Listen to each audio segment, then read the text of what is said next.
West Ham United and Leicester City at weekend. What I wanted to pick up on this particular game is this. Okay, now David Coop, no issues at all. David Coop was absolutely spot on to give this penalty.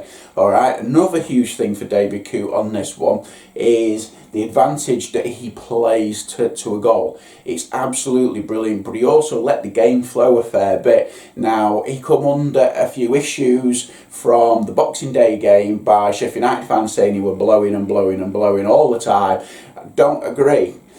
He may have done that in that particular game, but a referee refs what's in front of him, and if players and teams are kicking, do you know what? Just keep blowing. It's down to the players to go, because on this game, he let it go.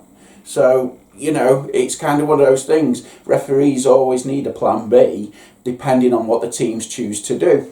So on here, absolutely great run, great angle, penalty kick, all awarded, absolutely spot on here.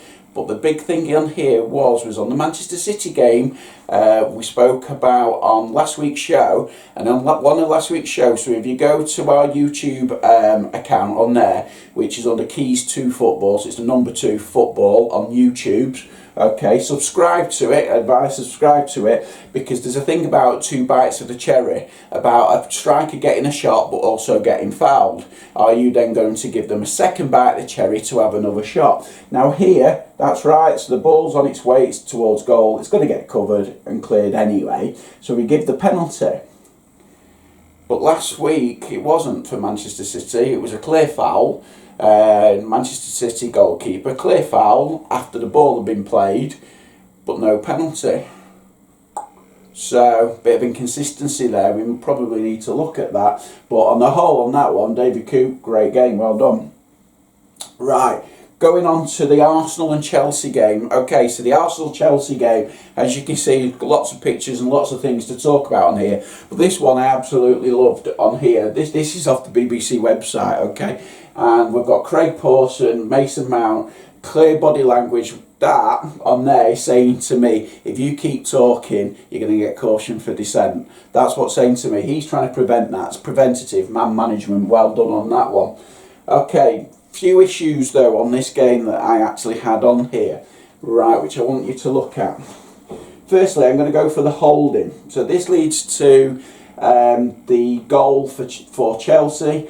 And there's holding on there, and there's a lot of people saying, hang on a second, that's a foul, why is VAR not intervened? What I'll say to you again is watch it again and tell me who's fouling who. Because you've got 2 players there completely hold of each other and everything else, that are both grappling. I'm sorry, you're both at it, get on with the game, and that goal stands as far as that one goes. But should Jorginho have been on the pitch? In my opinion, no. Okay, and this is why. This is what I can't understand. It's down here. It's like I said, he's getting a yellow card here from Craig Pawson, and it's clearly for dissent. Something's been said about that, and there you go. We get a card, and that's the second card I've seen this weekend for dissent in the Premier League. So that was really good. This was the hold. You can see his arms all the way back. He's tugged back. He actually started at the shirt, and he absolutely pulled him back on there. Now, Jorginho was already on a yellow for we call it a professional foul, okay? A tactical foul, whichever you want to, but professional, tactical, either way for me, okay? Bad this conversation. If you're doing a foul like that, which is absolutely deliberate, so similar to the penalty that you get a yellow card now, if an honest attempt has been made for the ball, you get a yellow card instead of a red card, okay? How about here we go for sin bin? Because he's pulled him back on purpose, absolutely stopping a really good attack. He's got no issues with taking that yellow card, taking one for the team. So on that one, do we go sin bins? Alright, so a little bit more that you're off the pitch for 10 minutes because you've done a tactical foul. Going back to VAR, we're in the entertainment business. Here, we've got Craig Pawson, that's a yellow for there. He correctly gave the yellow for Jorginho earlier, but that is also another yellow. There's no doubt about it. Now, I actually think, because Craig is actually over here, okay, and I don't think he's seen as much as the pull as what we've done. Isn't that where VAR comes in? Isn't that where VAR says Craigie Mountain's going to look at the monitor on that one, and it would absolutely sell him coming back on and going second yellow and a red.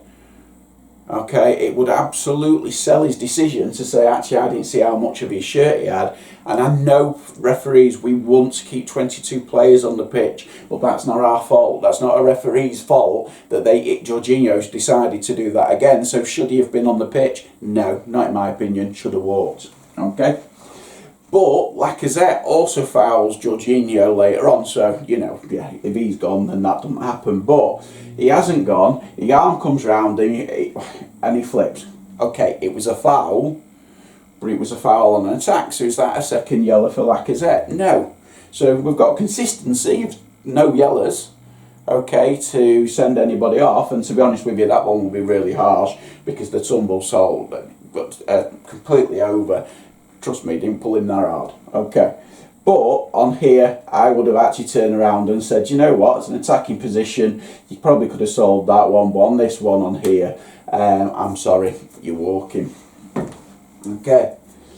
Manchester City, Sheffield United, huge discussions on this particular one, and it is mainly this, okay? The laws don't allow referees to do anything about this. In the spirit of the game, I understand it, and it's in the spirit of the game is actually in the laws of the game. So therefore, in the spirit of not damaging the game, he could have found something, and that something would have been very easily to turn around and say, oh yeah, it did catch me, get, you know, drop ball, we carry on. Okay, that's easy with hindsight, and the thing is, we're all gifted with hindsight. So on that particular thing on there, on that where he is in the way, he jumps out of the way, but clearly not good enough, and obviously it leads to a goal. But like we've said before, the laws don't allow it now. This is Chris Kavanagh, and if you actually look at last week's show, and I think it was a couple of weeks ago, we mentioned how flat-footed Chris is. Now Chris, he seems to wait. He's got this thing where both feet are on the ground flat. I know he's jumping there, but he has, so his movement's slightly half a second behind, and it makes a difference. And that's the one thing, when I spoke to Keith and he'd seen this, he said the same thing. He said, look at last week, he says, look at the flat-footedness that we saw with Chris on here. Has that half a second cost him on here? Because it's an honest mistake. It really, this is one of them things, no one's at fault, it happens, it's the laws of the game. And maybe, just maybe, there might be a tweak at the end of the season. I know it doesn't help Sheffield United now, but just maybe, come the end of the season, when the new laws are written or amended, that will actually make an appearance, because it would have took some quick thinking in that type of situation to have disallowed that, because all you do when you're a referee is thinking laws, not how I can get out of something. Okay, so that's that one. This particular game on here, the Liverpool Wolves, I've already looked at the offside with the VAR and the farcical part of that, but on here was this particular one on here where it's on the top of the shoulder. I went goal as soon as I'd seen it, but I'd seen it in slow-mo, and I know exactly why Anthony Taylor originally disallowed the goal, but then I couldn't understand how long the VAR was checking. But on the VAR on that one, as we know, they were looking, because it looked like it had rolled up on Virgil van Dijk's arm, which was inconclusive, and I can see why it's inconclusive, because you can't see it. You can see it on this, it looks like it is on a still, but in the video, no, it doesn't. Okay, the other one was, when was the whistle blown? So did Anthony Taylor blow it before it crossed the line or after the line, and it comes out afterwards? That's why it took so long. I personally on that one thought, go to the monitor, have a look yourself, Anthony, make the choice yourself, because I tell you what, you'd have sold the decision a hell of a lot better, and I think Wolves would have feel a bit less aggrieved on the next one, where Nuno Santos does receive a caution due to obviously things that were said. It's one of those things, it's correct for that day on that game, but Wolves, as we know, have been on the bad side of some of the VAR decisions, where it's so marginal and everything else on there, and I'd a laugh. It's a hard one. We love football and everything else on that one, but I'm sorry, you know, that is a goal. Okay. just moving on to the Brighton and Bournemouth game. What I wanted to say on this particular game is on a huge positive, because this is Paul Tierney. Now we've mentioned over the last few weeks how Paul Tierney's really improved the game. He really has. It's been brilliant. But what I wanted to do, this is a great demo. Right, here's Paul Tierney. Okay, so Paul Tierney's here. This is Brighton's goal. Paul Tierney's here. This is the halfway line. Okay. And he's at sprint now. He's realised, he's looked ahead, and he's read the game now that he knows where he's got to be, and he's got to be there in the quickest time possible.